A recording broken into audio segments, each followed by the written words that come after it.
Argentine superstar Lionel মেসিকে তখন Neymar সম্পর্কে জিজ্ঞেস করা হয়, তিনি বলেন, কোনো সন্দেহ ছাড়াই নেইমার জুনিয়র বিশ্বসেরা এবং আমি তাকে মন থেকে খুব পছন্দ করি।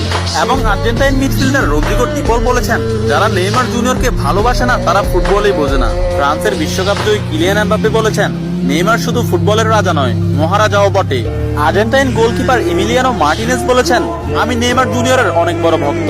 আর্জেন্টাইন বিশ্বকাপ জয়ী তারকা ডিয়েগো ম্যারাডোনা বলেছেন, আগামী 10 বছরে 10 জন মেসি আসবে, কিন্তু আগামী 10,000 বছরেও একজন নেইমার আসবে না।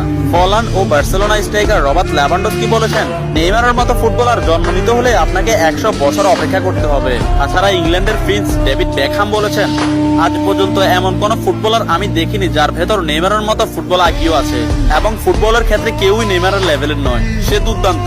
এবং আর্জেন্টাইন বিশ্বকাপ জয়ী তারকা অ্যানহেল ডি মারিয়া বলেছেন, নেইমারের সাথে যে কোনো প্লেয়ারের তুলনা করা অপরাধ।